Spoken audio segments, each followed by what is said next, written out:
Hello ladies and gentlemen, welcome back. This is ZvT Starcraft and I'm here for the final game of the set here in the ZvT Cup between CM Storm Polt and of course Liquid Snute Terran versus Zerg action, and it's time for the final game. So the Terran player is of course going to be Polt in the top left hand corner as the red, and in the blue is going to be Liquid Snute as in the bottom right hand corner, and this is now tied up at 2-2. Winner takes all here in the final match here on the final map, Belshir Vestige. And so far, Snute actually winning the last two games with just really quick cheese and very aggressive. But, you know, I think I really do personally believe that Snute has the skill, the talent to be able to play Polt at a high level as well. And when I say high level, obviously I mean late game high level. I don't think, you know, as evidenced by game one, I think Snute played a really good game there. But after losing that game, his confidence might have been shattered a little bit, because I think game two he messed up in a few spots, and games 3 and 4 he just said forget it, I'm just gonna try to kill Polt right here right now as quick as I can. Now having said that, he's basically cheesed Polt 2 times in a row. Is it gonna work again? Probably not. I want to say that Polt now is definitely going to be leery about any possible early aggression, and he is probably going to be Johnny on the spot with the scouting, comsatting, Reaper, bunkers, walls, everything he can to make sure that he does not fall prey to some type of early shenanigans. Now, you know, if I were Snute, and I'm not obviously, but if I were Snute and I had his talent and skill in StarCraft, I would try to use this to my advantage and macro. I would play a sick macro game here in the final matchup, because this is a decent map to play macro on. I mean, it's not, I don't think, as good as like Akalon Waste, but it's still a pretty sizable map.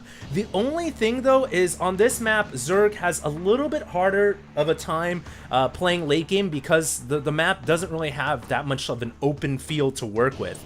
A lot of the areas are choked off. There's some ridges, there's a lot of ramps. So you do have to play this carefully here, but I definitely think if I were Snute, I would try to capitalize on Polt's caution here and, you know, take it to the next level, try to macro and win the game. Having said that though, he might just, you know, he might just do something crazy, some type of crazy cheese again. You never really know. This is the final game, and here comes the first unit from the Terran side. It is going to be a Reaper on the way out here. You guys will note the new upgrades, jetpack, and of course combat drugs. All of this allowing the Terrans to just be complete beasts with their Reapers. And here comes the Reaper now making its way down to the bottom right-hand corner of the map. As you guys recall, the initial Reaper doesn't really do all that much damage, but it is good for scouting, and typically a Zerg can't do too much about this until the Queen comes out. 2 Zerglings now coming out here. Snute immediately pulling the weakened Zergling to the back, pulling the other weakened Zergling to the back. Very nice micro, and always fun to watch the Zergs kind of trying to micro to save their early game units here. And Snute is doing a pretty good job so far. He's just buying time for the Queen to come out, and now that the Queen is, he can actually just pull all the Zerglings away and let the Queen take care of the rest. And he might even be able to kill off this Reaper. Oh, he's gonna get the kill, and that is a great start for Snute, because you guys already know that Polt is so worried about possible cheese here. Losing that Reaper basically means that he's not going to be able to get a cheap scout in unless he makes another Reaper. He will be forced to use a comsat or find a way to make it so that Hellions can get into the natural and main. And we've already seen how careful Snute is with blocking off the ramp and blocking off the front door. The only thing here is on this map might be a little bit harder for him to make a full wall with his buildings, although I'm sure he will try. So I think for now Polt is definitely in the dark, and it's not a good start for him. We'll see what happens here as Snute is preparing to bring his Zerglings in. He is going to be able to find an SCV here that he can probably pick off. One bunker being built inside the nook and cranny. But it looks like he probably won't get any damage done here, as there are already 4 Marines out. And now that their home is complete, they'll be able to hop inside and play it safe in there. And like I said before, a lot of Terrans love to build a bunker here. And they'll make another like building here as well, just to make sure it's completely sealed off. And it's just a great spot for Terran coverage. Meanwhile, an Overlord trying to float in for Snute. You know, the honest truth is Polt hasn't really done anything different the entire series, but this time he produces a siege tank first. And that is certainly a little different. Now, I don't think that Overlord saw the siege tank. It might have just glanced by it. But as far as it goes right now, Snute actually doesn't you know, he doesn't really know that Polt did open up. I don't think he knows that Polt opened up with the siege tank first. Now, that doesn't necessarily mean that, oh my god, Polt is going to play a totally different play style. I think it just means Polt wanted a siege tank first because he was leery about possible all-ins, and, you know, one of the best defensive units in the game is a siege tank. So I think that's probably why Polt went for the tank first. And the other thing that's interesting here is we saw the barracks leave the tech lab, and Snute saw that with this Overlord. Usually when you see something like that, you kind of deduce, oh, the Terran is going to build a starport there, and I'm going to be dealing with Banshees pretty soon.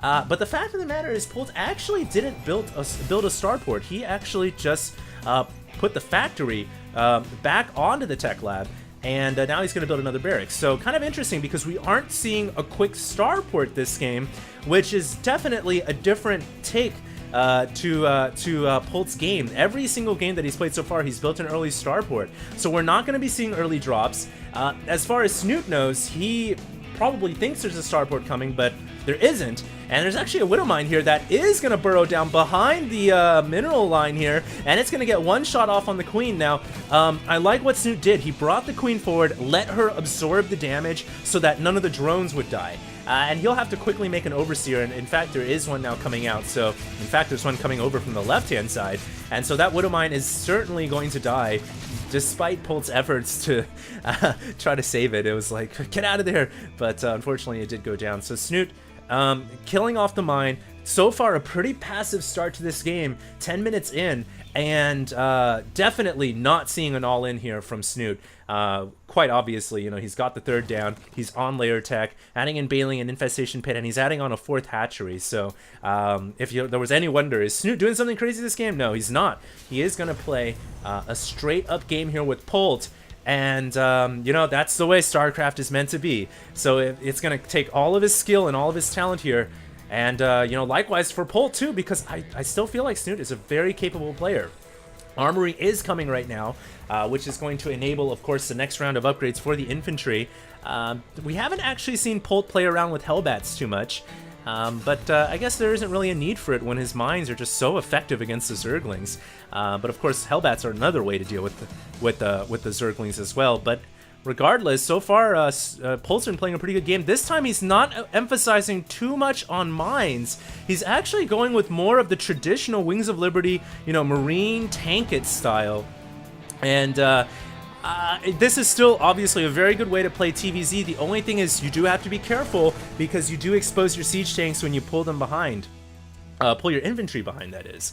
So I do feel like this is, you know, it's a classic style to play Terran versus Zerg, and who better to execute than Polt, who is a classic Terran.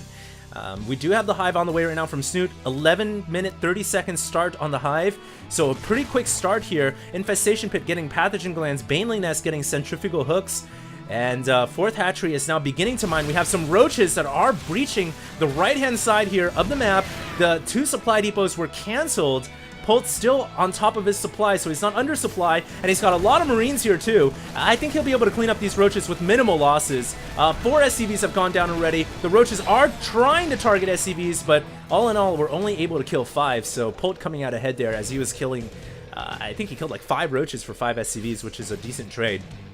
And as you guys can see here, fortifying that right-hand side, now going to go ahead and build walls up so that no units can come around the back. This is typically how, you know, Terrans, I think, typically favor this map because it's such an easy map to defend and wall off all your locations, and it's very easy to grab 3 bases as Terran.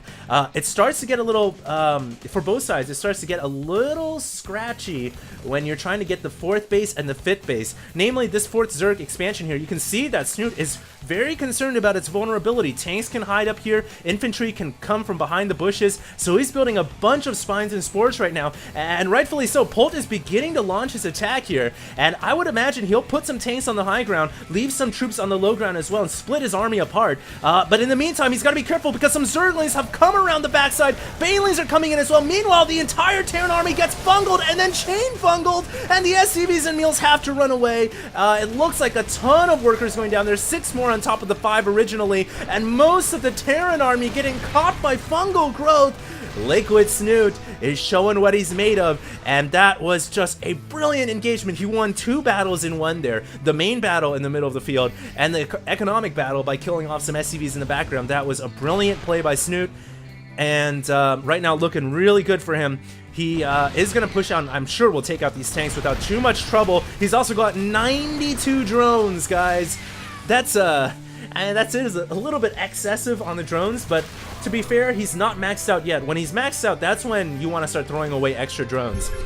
But here comes the Terran army once again. Lots of Marines here. The upgrade's currently at 2-2 against a 2-2 of the Zerg. So even upgrades. It looks like all the Baneling eggs were canceled there because the Marines' firepower with Stim was just too strong. And it looks like Snute, you're making the right decision, I think. You don't want to stay there. Your eggs are very vulnerable. And Snute is best served by waiting and morphing his Banelings somewhere where they're safe. And I'm surprised he's actually not making Banelings right now. He's actually making Ultralisks. Chitinous Plating 3-3 and Adrenal Glands are also on the way. It looks like a drop came on the right-hand side and I believe canceled a hatchery over here. So very nice job by Polt, who's basically managing multiple fronts here. That's what he's really good at. Very, very expert at Baneling Micro, Anti-Baneling Micro, and multi-managing his army. And you can see here, he's just hungry for this kill over here. But Snute wisely throwing up the round of spine crawlers, making it hard for these Marines to find an opening. And I'm surprised Polt doesn't have any siege tanks here to back up this army. And here comes Liquid Snute bringing in all of his Zerg forces,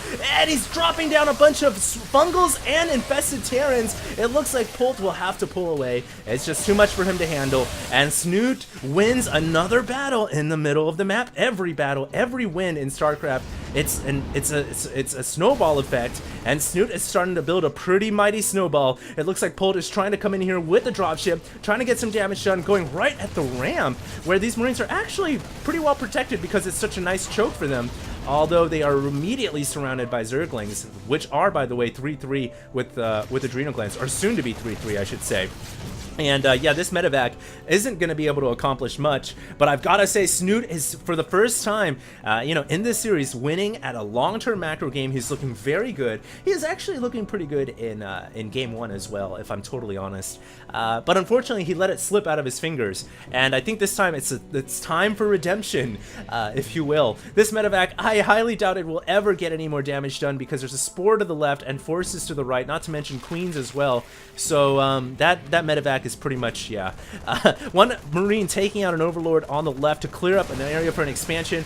Polt just says, screw it, I'll go ahead and expand to the right-hand side instead. But it looks like Zerg troops are making their way over there. A ton of Ultralisks, in fact. And Polt has now transitioned into more Widow Mines, the style that he realized, hey, this worked much better for me, so why not go mass Widow Mines again? He's actually, he doesn't have any more siege tanks. I really don't know what happened to all of them. But, you know, he was producing siege tanks at first, but they're all gone now. So he's gone back to what worked best for him. Meanwhile, these Marines were able to drop, but they are immediately taken out. Here comes some Ultras to the left-hand side, but they run into the wall of mines and bio. And those Ultras, they probably don't want to run up there. As ballsy as it might be, it's entirely way too risky. But Snute is trying to find an angle where he can come in and exploit a weakness in the Terran infantry lines. It looks like he's gone in the right, he's brought reinforcements to the left, but Polt is microing his army so well, he's claimed back the Zelnaga tower, and he's pushed the infantry off the high ground. Amazing play here by CM Storm Polt. What a beautiful pushback, reclaiming lost ground, and now he's got, by holding this high ground, he basically protects not only the Zelnaga tower, which I guess you don't really need to protect it, but he protects the expansion over here on the right and all the expansions back here as well. So what a beautiful outpost to have. He's also planted down a bunch of mines here. You can't actually see them, but when they're under this ritualistic circle, whatever it is, they actually look a little different, which is kind of interesting, but they are there. If an Overseer were to come on top, it would be pretty hard to see that in the heat of combat, I would have to say. But here comes Polt. He's actually maneuvering his army now to the left, the master of disaster here, picking the right spots to attack, and he's actually dropped a couple of forces behind this new hatchery. This is the 5th expo for Liquid Snute, and Snute bringing his ultras in. He will be able to clean it up and push his army away, and it looks like he's found an opening. He's brought all of his army over to this planetary fortress, and the SCVs get wiped out. 31 SCVs going down in total, but Polt says, all right, you take a base up there, I take a base down here, and he's going to be able to kill off this hatchery with ease. But at the same time, his front door is about to be breached. All of Snute's forces are coming in here. We actually have a base race on our hands, ladies and gentlemen. How the hell did this happen? But Snute is in the top of the map, and Polt is on the bottom of the map, and both sides now are going to try to play base race, and the first one to the finish line wins the game. But it looks like Snute is going to pull some of his forces back here. I think he's realized when you're trying to fight against a Terran, the main base is one of the hardest places to breach. It's so walled off with buildings and mines and reinforcements. I don't think he can break through, so he's pulling his reinforcements back here, but he's got a minefield he's going to have to traverse through in order to make it all the way back to the main base. But it looks like, oh, those ultras taking a bunch of damage, but they also clear the mines as well. The main base also being carved out, guys, by a pack of Marines and Marauders. Meanwhile, on those eggs, 8 Ultras and 3 Infestors are on the way. And those Marines and Marauders are trying to kill off these eggs before they hatch, but unlikely because our eggs are just so heavily armored. It looks like Snute comes back in the main, and he cleans up the Terran army. Wow, what a game. 192 supply to 138, 24k to 20k resources lost, with Snute losing just a little bit more. Workers lost 56 to 22. The Zerg is now on 4 bases, and the Terran is on 3, so it's like we just went back in time. We took the DeLorean and jumped back about 10 minutes or so, and both players have de-evolved in terms of their bases. Of course, they still have the tech of a tier 3 army, but their armies are, well, at least Snute's army is pretty big, but Polt is nowhere near maxed anymore. He's at only at 150. So Polt will have to rebuild his army here and reclaim his expansions. In the meantime, though, he's also got to be really concerned about all these ultras. They are max upgraded ultras, beelining straight for the natural expansion. Somebody warn the Marines and the Marauders. This is going to be really dicey, but it looks like Snute decides, no, I'm not going to run up that ramp. I don't know how many mines I'm dealing with, and he decides against pulling up there. He's actually going to split his army in 2, and he's going to send some of his troops over to the right-hand side. That would be a really good idea, because right now it is completely exposed. 2 medevacs making their way to the bottom left-hand corner. It looks like Snute is gonna go in now. I think this army is gonna die. I don't know why he went in on the left, but he's brought all of his troops on the right as well.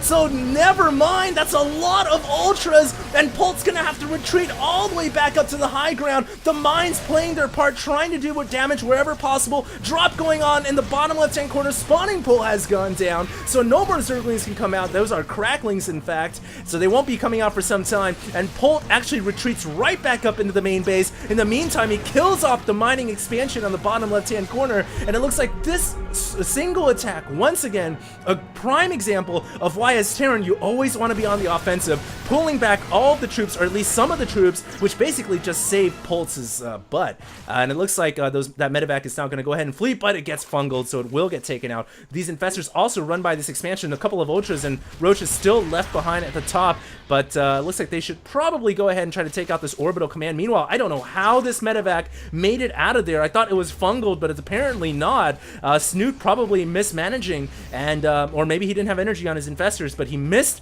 the fungal, and that means he's got more Marines to deal with inside his main base. Those are 3 stimmed Marines with combat shields. They are no joke.